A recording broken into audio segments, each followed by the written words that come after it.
Esto es el laberinto de Minotauro Beca. Es martes, toca hablar de lucha libre y esto voy a hacer como un devolver a otro podcast y tal, porque eso es algo que tenía yo pensado, pero como lo escuché hace poco, pero bueno, probablemente cuando se escuche esto hace un tiempillo, pero bueno, hace poco, la magia del podcast, pues escuché un top 10 de luchadores favoritos de esa persona. Porque claro, cuando se hacen top generalmente en el mundo de la lucha libre, pues se dice, bueno, pues a este le gusta tal, no sé cuánto, pero no cómo no has metido a este otro. Pues mi top favorito de 10 luchadores. También digo, probablemente voy a hacer un top a la inversa. Entonces, voy a hacer el top 10 y en el futuro haga del 19, del 11 al 20 y vaya haciendo un top 100 de mis 100 luchadores favoritos de la historia. Pero como me gusta empezar por el final, pues generalmente podía hacer un high de 100 a no sé cuánto y tal. Pero voy a empezar por el principio. Entonces vamos a empezar del 10 al primero y vamos a ir poco a poco haciéndolo. Entonces, mi luchador número 10 de la historia. Es muy difícil porque también en este caso, como a mí me gusta también mucho México y Japón, obviamente he metido de México y Japón. Pues en mis luchadores favoritos de la historia. Pues aquí meto el décimo Atlantis. Atlantis casi se me queda fuera, pero creo que con todas las máscaras que ha ganado, con los combatazos que ha dado contra Villanos de Cero, Último Guerrero, Mano Negra, otros combates de parejas, combates de trío muy buenos, su historia, todo, creo que Atlantis tiene que estar sí o sí en un top porque es uno de los luchadores que amo. Si os gusta la lucha libre y lucha libre mexicana, pues eso, cuando hace poco hice el podcast sobre Rey Misterio, a mí cuando alguien dice que Rey Misterio es el mejor luchador mexicano de la historia y deja gente como Atlantis fuera, pues es que se me dan ganas de matar gente, ¿sabes? Entonces, ese puesto 10. En el puesto 9, de Red Muta. De Red Muta le podía haber dado con su otro nombre de luchador que tiene. Pero le voy a dar de Red Muta porque es el personaje que todos conocemos. Ese personaje es un luchador japonés que ha estado también en WCW, ha estado en All Japan, en New Japan.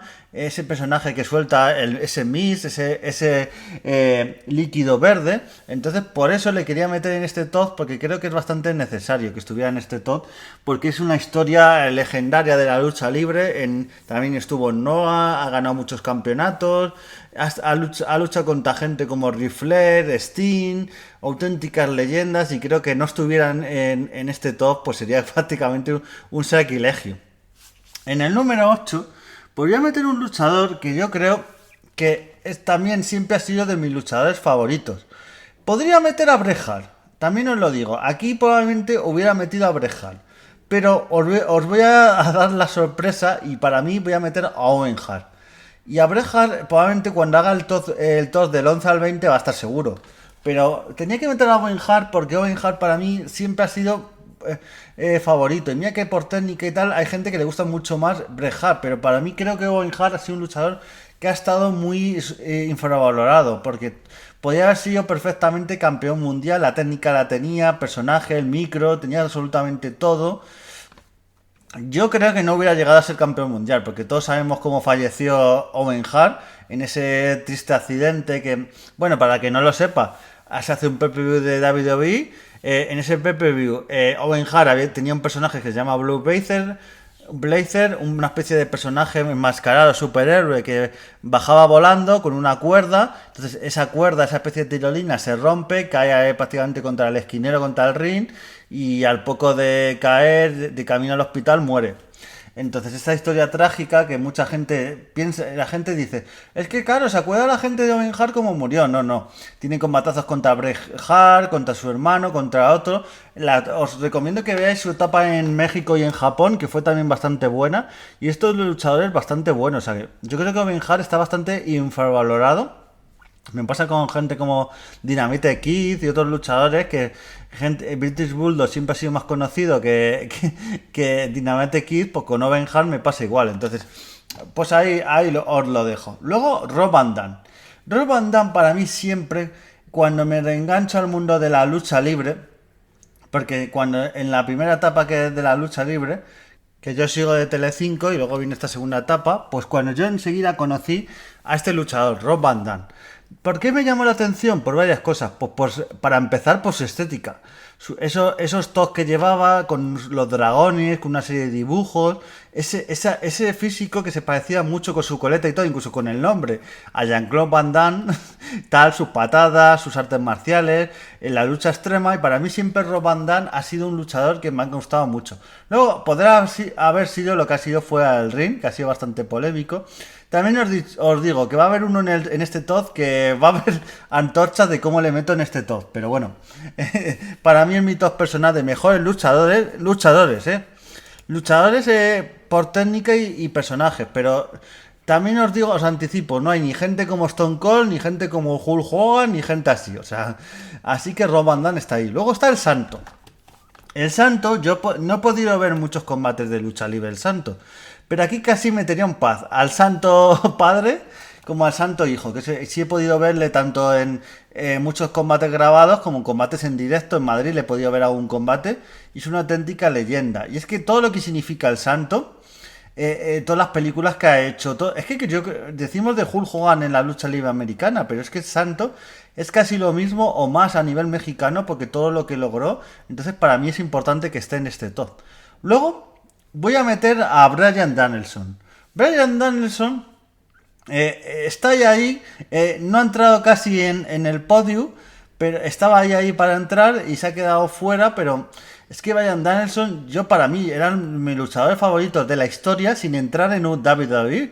Todos los combates que da en Ring of Honor, en Noah, en otras empresas, en independientes, en por Guilla, pero cuando ya entra en WWE y luego en el wrestling, todos los combatazos que nos ha dado contra gente como Kenny Omega, Haman Page, tantos luchadores que nos ha dado combatazos sobre The Streetland, Will Ospreay, contra Okada, nos ha dado tantos combatazos. Y por ejemplo también en WWE, que yo creo que es indispensable que Bryan Danielson con esa música que entraba de Judo, de Final Countdown, ese personaje es que creo que es icónico de la lucha libre. Y yo creo que si nos vamos desde 2002 hasta esta época, creo que en lucha libre y en personaje, sí, hay gente como John Cena, Roman Reigns, ha habido gente muy icónica, incluso en TNA AJ Styles, que también digo, me han costado mucho, pero se me ha quedado fuera de este top. Es que es un top 10, entonces es muy difícil y todos estos que digo yo que están fuera estarán en el top 11 al 20. Pero bueno, ahí está Bryan Danielson. Luego Kurt Angle, ¿qué voy a decir de Kurt Angle? Y Kurt Angle a mí cuando me enamoró es cuando en su etapa de TNA. Yo le conozco mucho porque TNA llega a España en 2008. Y eso que duró muy poquito, pero llega a España a traer de Antena 3 y yo empiezo a ver sus combates contra Samoa Joe, contra Sting, contra AJ Styles, combatazos que da. Entonces Kurt Angle y todos los que da en WWE. Y creo que Kurt Angle, todo su estilo, también sus promos es muy bueno, su lado cómico, y para mí siempre me ha gustado muchísimo. Y va de la mano de otro luchador que juntos han dado muy buenos combates, que es Shawn Michaels. Shawn Michaels es el número 3 de este top. Y creo que es indispensable. Combates como... claro, aquí sobre todo entra... La primera etapa de Shawn Michaels es muy buena. Combates contra el Undertaker, contra Bret Hart, contra otros luchadores. Pero la segunda etapa es que es de oro. Contra Chris Jericho, contra Ric Flair, contra Undertaker. También me ha dolido que no esté en este top 10. Pero es que ya digo, no puedo meter a todos. Pero... es que me gusta tanto, es que ese estilo que tenía, esas promos, ese lado socarrón, es que es tanto Shawn Michaels, su estilo de luchar y todo, que tiene que estar sí o sí en este top 10. Y luego el segundo, aquí va a haber polémica. Tengo dos luchadores favoritos, he hecho varios podcasts, he hecho un podcast creo que de cada uno, y son bastante favoritos, pero me ha costado porque, sobre todo este que os voy a decir ahora, cuando se habla de top de luchadores de la historia, no se le mete por lo que pasó. Pero aquí esto va a ser bastante polémico porque yo le he metido, ¿sabes? Porque es Chris Benoit. Chris Benoit, a poco de que googleéis, luchador que pasó lo que pasó con su familia, es bastante polémico. Pero a mí, antes de que pasara y todo eso, sus combates en México, en Japón, en WCW, en WWE, todo lo que tenía, su técnica depurada, su todo. A mí es un luchador que siempre me ha encantado muchísimo.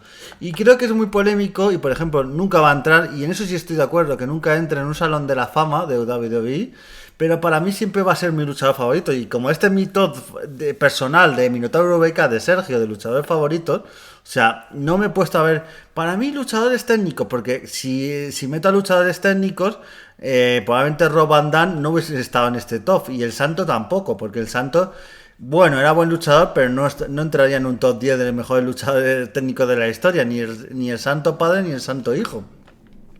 Pero Chris Benoit es un luchador que me marcó, que todos los movimientos que hacía, todo. Yo recuerdo cuando un MVP decía que alguien le retara, que tal, y sale Cyril Long, el manager de SmackDown, con la música de Chris Benoit. Ahí es que era icónico cuando salía, cuando tal, esa destrucción que tenía, cómo se dejaba la piel en el ring. Y bueno, es un luchador icónico. Y el número uno, muchos lo sabréis, pero el número uno es Misawa. Misawa es... A mí por eso cuando la gente dice mejores luchadores de la historia y ni siquiera lo ponen en un top 10 o top 20 a Misawa, que es una leyenda, por mucho que no te guste la lucha libre japonesa, por mucho que solo veas WWE, es que es una leyenda, es que todos los combates 5 estrellas que ha dado. Por cierto, aquí me queda con ganas de meter a gente como Kenny Omega, como Okada, como otros que también han dado muchos combates 5 estrellas, pero o incluso, bueno, Will Ospreay todavía como está tan reciente, pues no lo metería, pero es que Misawa, todos los combates que ha dado en All Japan Pro Wrestling, es que incluso en la época que es Tiger Mask, es que es un icono del wrestling. A ver, mucha gente dice que está un poco... hecho a más por todo lo que hizo, por ejemplo, luego en Noah cuando se va de All Japan, o cuando la muerte que tiene, que le da un infarto y muere casi en el ring, pero es que no, en esa época ya era una leyenda y considerado uno de los mejores de la historia, entonces esa excusa no la ve un poco barata, entonces para mí es uno de los mejores luchadores de la historia, Misawa, y es mi top 1 y mi luchador favorito, que ya tenéis un podcast en el laberinto hablando de Misawa y de por qué es mi luchador favorito. Y espero que os haya gustado este top, devolviendo un poquito al último Hombre en Pie, que es un podcast que os recomiendo que escuchéis de lucha libre, un podcast diario, en que habla de distintas empresas, da su opinión, lleva colaboradores que están bastante bien. Y bueno, yo quería, como él hizo hace poco este top, y también yo lo tenía pensado, y tenía pensado hacer del 100 al 1, pero voy a hacer a la inversa y luego voy a ir bajando puestos. Y también os digo, haré top de stables, de empresas, de parejas, para que también un poquito, los que no conocéis el mundo de la lucha libre, conozcáis a luchadores que merecen muchísimo la pena. Así que bueno, nos vemos en el siguiente podcast y adiós.